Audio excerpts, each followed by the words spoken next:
नमस्कार, मैं खुशी और आप देख रहे हैं नवराज्य टाइम्स। आइए नजर डालते हैं आज की बड़ी खबर पर।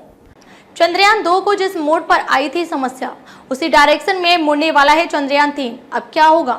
भारत चांद पर कदम रखने में बस कुछ ही घंटों की दूरी पर है। चंद्रयान 3 आज बुधवार की शाम को चांद के साउथ पोल पर सॉफ्ट लैंडिंग करने वाला है।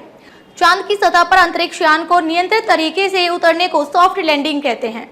लैंडिंग के समय स्पेसक्राफ्ट की स्पीड धीरे धीरे कम होती जाएगी और लगभग 0 की स्पीड पर सतह को छुएगा। हार्ड लैंडिंग एक क्रैश लैंडिंग होती है, जहां पर स्पेसक्राफ्ट सतह से टकराते ही नष्ट हो जाता है। इससे पहले चंद्रयान 2 सॉफ्ट लैंडिंग के वक्त फेल हो गया था, लेकिन इस बार इसरो चीफ एस सोमनाथ का दावा है कि चाहे जो हो जाए, लेकिन सॉफ्ट लैंडिंग होकर रहेगी। जिस घड़ी का इंतजार पूरा देश और दुनिया कर रही है, वो घड़ी अगले कुछ घंटों में आने वाली है। चंद्रयान 3 आज बुधवार यानी 23 अगस्त की शाम 6:04 पर चांद की सतह पर उतरकर इतिहास रचने वाला है। मिशन चंद्रयान 2 की विफलता के बाद इसरो ने 14 जुलाई को इस नई मून मिशन को लॉन्च किया था। हिंदुस्तान टाइम्स के मुताबिक 5 अगस्त को चंद्रयान 3 चांद की कक्षा में प्रवेश कर गया था। 17 अगस्त को लैंडर और रोवर दोनों मॉड्यूल अलग हो गए। अमेरिका, चीन और तत्कालीन सोवियत संघ के बाद भारत चंद्रमा की सतह पर सॉफ्ट लैंडिंग करने वाला चौथा देश बनने की राह पर है। इतना ही नहीं, पूरा घटनाक्रम अगर इसरो के हिसाब से चलता रहा तो भारत मून के साउथ पोल पर सॉफ्ट लैंडिंग करने वाला पहला देश बन जाएगा।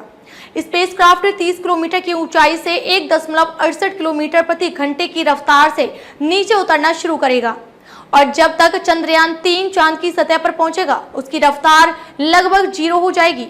आज की लैंडिंग इसलिए भी महत्वपूर्ण है क्योंकि चंद्रयान 3 हॉरिजॉन्टल से वर्टिकल डायरेक्शन की ओर मुड़ेगा।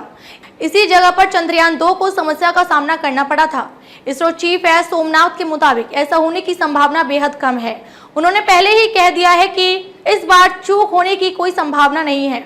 अगर विक्रम लैंडर के सभी इंजन और सेंसर काम करना भी बंद कर देंगे, तभी सॉफ्ट लैंडिंग होगी। उन्होंने कहा था, अगर सब कुछ फेल हो जाता है, अगर सभी सेंसर फेल हो जाते हैं, कुछ भी काम नहीं करता है।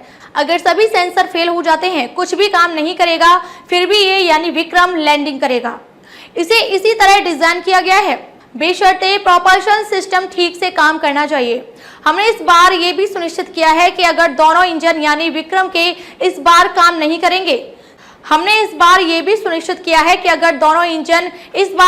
करेंगे, तभी ये लैंडिंग करेगा। इतनी व्यवस्थाओं के बाद भी अगर चंद्रयान 3 विफल हो जाता है तो 24 अगस्त को फिर से प्रयास किया जाएगा और अगर फिर भी बात नहीं बनी तो इसके 14 दिन बाद यानी अगले चंद्र दिवस जब वहां सूर्य उगेगा, तब फिर से प्रयास किया जा सकता है।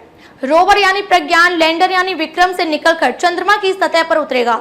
इसके बाद रोवर चांद की सतह का विश्लेषण करने के साथ साथ मौजूदा परिवेश का अध्ययन भी करेगा। लैंडर और रोवर एक चंद्र दिवस यानी चांद पर एक दिन तक सही सलामत रह सकते हैं। एक चंद्र दिवस पृथ्वी के 14 दिनों के बराबर होता है। 14 दिनों बाद क्या होगा, इसके बारे में इसरो की तरफ से कोई जानकारी साझा नहीं की गई है। हालांकि वैज्ञानिकों ने इस संभावना से भी इनकार किया है कि लैंडर और रोवर एक चंद्र दिवस से भी अधिक जीवित रह सकते हैं। एक चंद्र दिवस वो समय होता है जब सूर्य चंद्रमा पर चमकता है। जब तक सूर्य चमकता रहेगा, सभी प्रणालियां विधिवत काम करती रहेंगी। इसके बाद जब सूर्य चंद्रमा पर डूबेगा तो वहां अंधेरा हो जाएगा और तापमान 0 से 180 डिग्री सेल्सियस तक चला जाएगा। ऐसे में स्पेसक्राफ्ट के जिंदा रहने की संभावना कम हो जाएगी। अगर ये जीवित रहता है तो इसरो के खाते में एक और उपलब्धि जुड़ जाएगी। खबरों में अब तक के लिए बस इतना ही। फिर होगी आपसे मुलाकात ऐसी ही एक बड़ी खबर के साथ। तब तक के लिए नमस्कार और देखते रहिए नवराज्य टाइम्स। अगर आपको हमारी वीडियो पसंद आई हो तो हमारी वीडियो को लाइक करें व शेयर करें और ऐसे ही लेटेस्ट अपडेट पाने के लिए हमारे चैनल नवराज्य टाइम्स को सब्सक्राइब कर बेल आइकन दबाना ना भूलें।